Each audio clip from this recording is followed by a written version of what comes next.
Derrick Smith, welcome to the Forward One podcast. Thank you. Thank you for having me. Thank you. Grateful to have you here, brother. Yeah, Good to be so here. tell us how your real estate career began. How my real estate career began. I originally moved out here from Texas. Real estate wasn't in the plan. Came out here originally for music. Was always in sales. Was managing a few stores on the telecom side of the spectrum, and was doing very well in that. And I had a lady come into one of my stores and said, you're really good with the way you handle people and your employees, and I think you would be good in real estate. And it was funny that she mentioned that because the night before I had saw my first episode of a real estate show, and I saw the commissions that could be earned and this and that, and I was like, I could do that. I could possibly do that. So, I ended up shadowing her for a little while as a mentor. She was mentoring me, and I'd go to open houses while still working my full-time job, and ended up getting my license. And the rest was history. And that was roughly how long ago when you got your license? I got my license in 2018. Okay, that's how it has not been that long, and that's the point. And we have Derrick. We have a great audience. We've fabulous and now growing national audience, and you watching a reality television show and deciding to get your license is very common. And what is very uncommon is for somebody to do that and then actually get into the business and crush it. So everybody watches that show or any show and they're like, oh, wow, they dress cool. And, they do this and they do that. And the blood, sweat, and tears that it's required to get to your level, that part's not on the show. Also, newsflash, there's a lot, it seems like there's a lot more real estate sold than is actually sold. I think that's a fair statement, except in Derrick's world, where there's a lot of real estate sold. And to that point, give us a frame of reference on how much you sold in the last 12 months, roughly, in terms of units and volume, so our audience has a frame of reference. Yeah, 2025 was one of my greatest years thus far in my career. Sold just shy of 50 million. My total career, I've sold over 130 million in real estate, and each year I'm just getting better and better. Just got to pick up the hustle and grind every single year and just stay at it. It's just one of those things where you just can't get comfortable in the business. And to your point, Paul, yeah, it's like the blood, sweat, and tears that's behind the scenes. Before the check amount shows. It's tough. And you got to have that heart, and you got to have that that mindset and ability to persevere through it all. Josh and I obviously talk to a lot of realtors. We coach a lot of realtors. Got a lot of realtors in our firm. The number of people who had their best year in 2025, not too many. Yeah, that is, and one of the things that I always say as a coaching moment is that there's nothing outside of your business that can. There's a lot of stuff outside of your business that can impact your business. Let's get that clear. Okay, so interest rates, through the roof, or there's some kind of economic shock, or whatever there is. There's a lot of stuff. Fires in Southern California. There's a lot of stuff outside of your business that can have a big impact on your business. And there's nothing outside your business that can impact your business more than what you do inside of your business. That's right. No matter what the state of the market or the state of conditions, there's always opportunity in any and every market. So to Paul's point, it's your actions that are going to have a lot greater impact on your business than the state of the market or extraneous, circumstances. And let me also just point one thing out again. 50 million of closed production is well over $1 million of gross commission. And that's been done within 7 years of starting in the business, which again is a true tribute to your very rare your leadership and the caliber of your business. There's a lot of people on reality television not making $1 million a year, number one. And number two, the number of people that watch a reality television show and then they're like, oh, hey, that's cool, I can do that, and then go and make $1 million. Yep. So tell us now, bring us back to, as you started to get into the business, not that long ago, like, how did you find your flow, your niche? Where was your time and energy focused? How did you begin the business? How did you begin to generate business as a new agent? Right. Yeah. Good question. Not being from California, I didn't have family or friends who I could call like, hey, you want to sell your house? Or, it was definitely, getting it from the bottom. Basically I came from a sales background where I was door knocking and I was cold calling, setting appointments on a consistent basis. And I know it's not the most attractive techniques, but it worked for me. And somebody told me earlier in my career, very early, follow the money. Going up against the big agents and the top agents that are in this market, it's tough to get listings. You're going up against people that have sold hundreds of millions and billions in real estate. So how are you going to stand out, when in the competition? For me, when he said, follow the money, I'm like, okay, how can I get successful quickly? Like, what works for me? What can I translate into a check as soon as possible? And so investors for me, developers, the guys that are waking up every morning looking for their next deal, So I honed in a lot on developers and investors who are always actively looking for deals and looking to, satisfy a fund or their investors. And, they have goals. I have goals too. Calling them and talking to these guys, reverse searching, seeing who's doing it, who is being successful in it. Those are the guys I want to talk to. Those are the principals I want to be in contact with. I want to have in my Rolodex. And those are the ones I want to work for every day. What are you looking for? What exactly are you looking for? I want to go find it.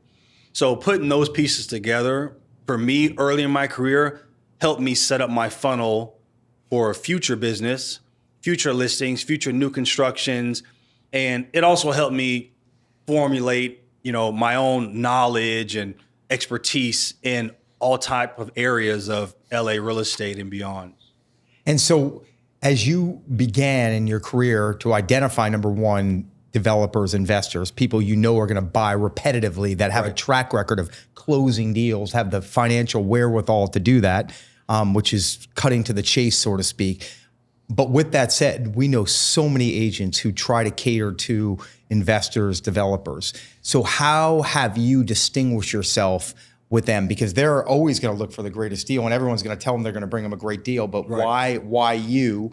And then to that same point, you help them find a deal. How do you assure you're going to get the listing on the other side after they develop the project? Definitely.